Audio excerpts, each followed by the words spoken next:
আচ্ছা, আমার মাথায় আসে না, বিএনপি এত বড় একটা দল, দু তিনবার রাষ্ট্রীয় ক্ষমতা ছিল, ওদের কি কোনো বুদ্ধি নেই? বলেন।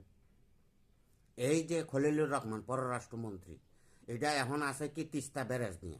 আরে ভাই, বিএনপি ক্ষমতা আছে আরো 2 মাস হয়েছে, আরো বছর খানেক যাক না।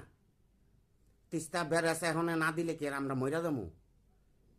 এটা লয়ে আছে ফাড়াফাড়ি, এই যে তিস্তা ব্যারেজ ইয়া চিনেরে দিব, হেই দিব, সেই দিব, হ্যাঁ লাফালাফি শুরু করছে।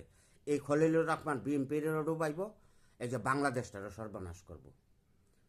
বিএনপি রাষ্ট্রীয় ক্ষমতা ছিল, ওদের বুদ্ধি নাই। ব্যারাজটা আগে হয়েছে, এখনো দেখি তো ভারতে একটা তুলফাল সৃষ্টি হয়েছে। এই যে যদি বাংলাদেশের অবৈধ অনুপ্রবেশকারী থাকে, ওদেরকে ঠেকানো। ওরা যদি ভাই 2-3 লাখ পাঠাই দেয়, তাহলে আমাদের দেশ সর্বনাশ হয়ে যাব। এই যে রোহিঙ্গা করে পাঠাই দিছে, আমরা ঠেকাইতে পারি নাই। আমার পরামর্শ থাকবো তারেক জিয়া প্রধানমন্ত্রীকে, উনি আগে প্রথম ভারত সফর দেখ, সফর দিয়া কূটনীতিভাবে এটারে আগে মোকাবেলা করুক। না হইলে ভাই বাংলাদেশ সর্বনাশ হয়ে যাব। এমনই আমরা 10-12 লক্ষ রোহিঙ্গা লইয়া বাংলাদেশের বোঝা, এই যে অভাবের উপরে আরও অভাব। যদি এরা 2-3 লক্ষ পাঠাই দে ভাই, বাংলাদেশ কিচ্ছু করতে পারবো না। আমার পরামর্শ থাকবো প্রধানমন্ত্রীর কাছে, প্রধানমন্ত্রী যাতে আগে এটা দেও। তিস্তার ব্যারেজ ম্যারেজ ভাই আমরা হনে খামো না। ব্যারেজ যদি 5 বছর পর হোক, কোনো সমস্যা নাই, এটা আস্তে ধীরে করা যাইব। এই মাত্র বিএনপি ক্ষমতা আছে, 2 মাস হয়েছে, যাক না আরো 1 বছর। এটা এত ফাড়াফাড়িকা।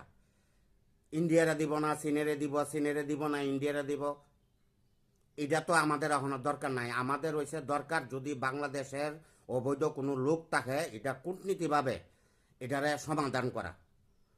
এটা এটা কিন্তু বাংলাদেশের জন্য একটা বিপজ্জনক ভাই। এটা এটা যে কি একটা যন্ত্রণা হইব বাংলাদেশের জন্য এবং বাংলাদেশের জনগণের জন্য, একমাত্র সৃষ্টিকর্তা ছাড়া আর কেউ জানবো না।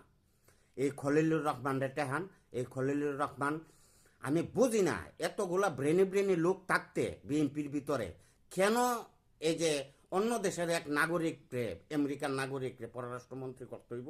কেন আগে পররাষ্ট্রমন্ত্রী বিএনপিতে ছিল না? এরা ভালো কাজ করে নাই? এটা কোন দেশের ভাই? এটা তো সমালোচনা হচ্ছে দেশে, এটা তো বিএনপির জন্য অনেক ক্ষতি করব। আমি চাই বিএনপি রাষ্ট্রীয় ক্ষমতা আছে, জনগণের জন্য ভালো কাজ করুক।